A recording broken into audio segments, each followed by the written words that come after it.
آج پوری دنیا ہمارا مذاق اڑا رہی ہے. اور کہا کیا گیا؟ کہا گیا ٹریفک کے نظام کے لیے یہ ہم ٹھیک کر رہے ہیں. یعنی سارے لاہور کے راستے بند کر دیے اور کہا کہ ٹریفک کے نظام کو چلانے کے لیے ہم کر رہے ہیں. تحریکیں ایسے نہیں رکتی. یہ خوف ہے, ان کی کانپیں ٹانگ رہی ہیں. جب سے الیکشن کا بیگل بجا ہے ان کو رات کو نیند نہیں آتی. مولانا فضل الرحمان تو تقریباً رو پڑے تھے الیکشن میں, یہ اپنی پریس کانفرنس میں, کہ الیکشن آگے کرا دو. رانا سنا اللہ کی بھی ایسے ایسے ٹانگیں کانپ رہی تھیں کہ الیکشن ہو گیا, پتہ نہیں کیا ہوگا. تو میرے دوستوں, ساتھیوں, کارکنوں, ہم ابھی مشاورت کا عمل ہمارا جاری ہے. آپ جہاں جہاں پہ بھی ہیں پرامن رہیں, بالکل مشتعل آپ نے نہیں ہونا. ہم آئین اور قانون میں یقین رکھنے والی جماعت ہیں.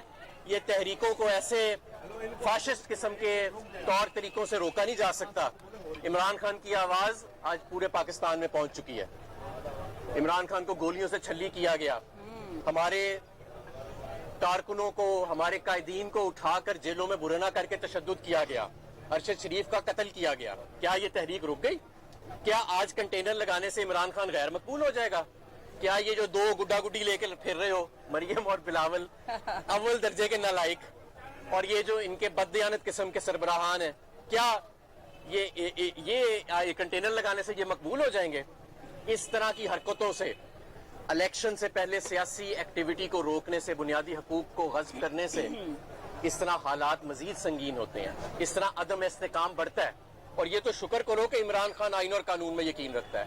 تو آج میں سپریم کورٹ کے چیف جسٹس سے بھی اپیل کرتا ہوں کہ فوری طور پر از خود نوٹس لیں اس کا, کہ کس طرح الیکشن سے پہلے جمہوریت کو ہی منجمد کر دیا گیا. یعنی کہ اگر آپ کہہ رہے ہیں کہ ریلی, جلسے, جلوس نہیں ہوں گے, سیاسی ایکٹیویٹی نہیں ہوں گے, تو پھر تو جمہوریت ختم ہو گئی اس ملک میں. یہ کیسے آپ نے ایک ایسا نگران وزیر اعلیٰ جس کا کام ہی الیکشن کرانا ہے, وہ جمہوریت کو منجمد کر رہا ہے, اسے معطل کر رہا ہے؟ یہ بالکل غیر آئینی ہے, غیر قانونی ہے. اور ہم عدلیہ سے بھی گزارش کرتے ہیں کہ فوری طور پر اس غیر قانونی آرڈر کا نوٹس لیں, اور کارکن اتنی دیر پرامن رہیں, جہاں جہاں پر بھی ہیں پرامن رہیں, اور بالکل مشتعل. بات کر لوں نا پہلے. بسم اللہ الرحمن الرحیم. آج میں یہ بتانا چاہتی ہوں کہ جو مین فیصلہ ہے, ابھی ہم یہاں سے جا کے خان صاحب کے ساتھ ساری ہماری سینئر لیڈرشپ مشاورت کے بعد حتمی فیصلے کا اعلان کیا جائے گا. تب تک کارکن جہاں جہاں بھی ہیں انہوں نے یہ بالکل بھی گیو اپ نہیں کرنا, لیکن مشتعل نہیں ہونا, کیونکہ یہ گھبرایا ہوا ٹولہ, ان کے منہ کو خون لگا ہوا ہے. ان کو اپنی بقا کے لیے, یہ جو آخری سانسیں لے رہے ہیں اس کے لیے ان کو لاشیں چاہیے.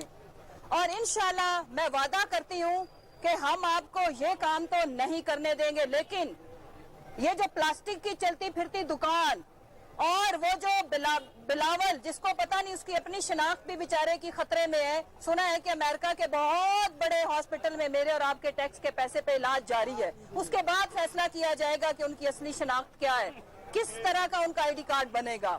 میرا ماننا یہ ہے کہ پاکستان کے اندر جس طرح سے بیسک انسانی حقوق کی پامالی, جس طرح سے آئین اور قانون کی پامالی, جس طرح سے آئین اور قانون کو اپنے پیروں تلے کچلا جا رہا ہے, جمہوریت کو روندا جا رہا ہے, اس کی تاریخ میں بدترین مثال کبھی بھی نہیں, کہیں بھی نہیں ملتی جب جمہوریت نہیں.